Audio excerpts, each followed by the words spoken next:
Well, hello, this is Rochelle, and thank you for joining me here on the Creative Retreat YouTube channel.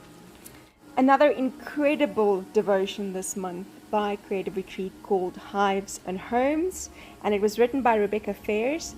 And I really took so much away from this devotional, just realizing again that God tends to his people.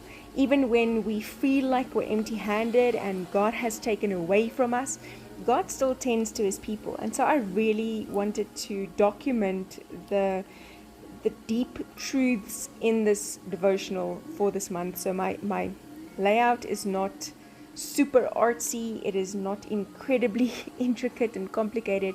I needed to put down these 4 points that she mentions, specifically saying the Lord's instructions to all of us empty-handed exiles. And I'm working in Jeremiah 29. And if you read the entire Jeremiah 29, you see that these people obviously kind of felt like we feel. And so I spend a lot of time reading for this video even, just reading the devotional, reading the word. And I wanted to, like I said, kind of mimic one of the 3x4 journaling cards. It has like these kind of tabs or tags or labels. Yes, labels would be a better word. And I wanted to then use those labels to put down the 4 points she mentioned. The first of which is build houses. The second of which is multiply. The third of which is pursue good. And the fourth is do not be deceived. So those are the 4 points. She doesn't mention point 1, point 2, point 3. She says do this, next do that, next do this. So I gathered 4 points from this. And I didn't want to write down my own opinion. The study of this was just so incredible and so needed at this specific time. So I just really kind of wrote down her words. Where she speaks about building houses, she says, make the land where you find yourself fruitful. God makes desolate places fruitful, and he generously calls us to participate. And then I did put in the verse reference that she uses as well, so that I can then go and cross-reference it back to where this came from.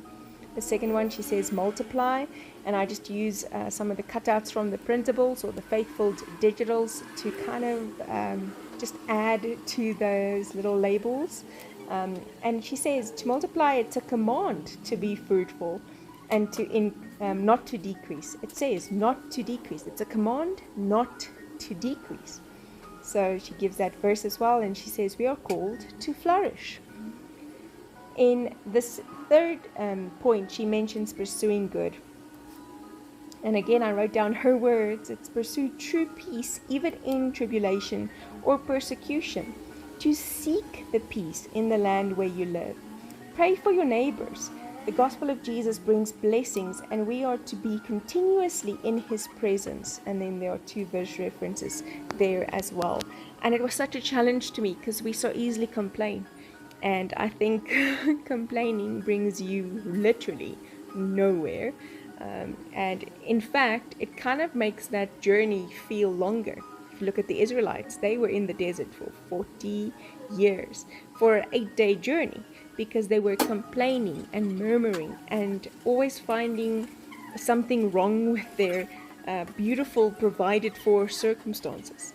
And so I understand when she says this, the gospel of Jesus brings blessing, and we are to be continually in his presence. It's in his presence, and how do we enter in his presence? With thanksgiving and praise. So it's when we turn that mindset from murmuring and complaining to thanksgiving and praise that we really get to be in the presence of God, and how that then changes us to pursue the good and pursue peace. The fourth one, she says not to be deceived. And here she says, do not conform to the pattern of this world, but be transformed by the renewing of your mind. She says, Scripture reveals truth so that we, by the Spirit, may recognize deception. So it gives us that spirit of discernment to really see what's really behind things. And I think it also teaches us to be kind to be kind because people are going through some stuff. And if we have that spirit of discernment to be able to see where there is deception, we can also be kind to the person, hate the sin, but love the sinner. And so I just took this beehive or part of the beehive and kind of cut that in half and stuck part of it at the top and part of it at the bottom, so that I have that kind of not wasted anything. It was just such a valuable devotional, and I really wanted to get like all the art in it, but also really spend time in the Word and looking at the scriptures and understanding what it is trying to tell us. I so wanted to use the Beehives stencil that I have. It's an old one from a local company, and I really wanted to use it. You can use obviously any stencil with a hexagon in and kind of create your own, or even the older stamp sets by Creative Retreat have got those hexes that you can fill in and outline stamp, and I think it's the Sweet as Honey devotional, and I'll link that stamp set if I can find it down below. So this here is the journaling card that I was kind of trying to mimic. I really wanted the bees, and I wanted the beehives and all the flowers, and I love the colors of this month's devotional. It is just right up my alley. I love fall, even though I'm in South Africa. Still love fall. So I am going to actually kind of use this. I believe that this is a persimmon gelato, or it's the nougat. It might actually be nougat. And then I just used the side of a C-nib Pitt artist pen to kind of outline it.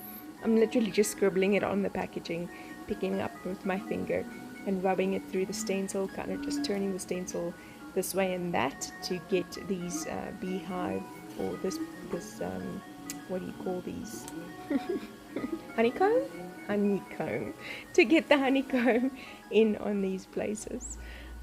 Like I said, just truly and deeply thankful that we don't sugarcoat the word at Creative Retreat. So Danielle and team, thank you so much for getting real meat for us in these devotionals, that we can work on maturing as Christians and not just be complacent, and when we are unhappy in a place, pick up and move.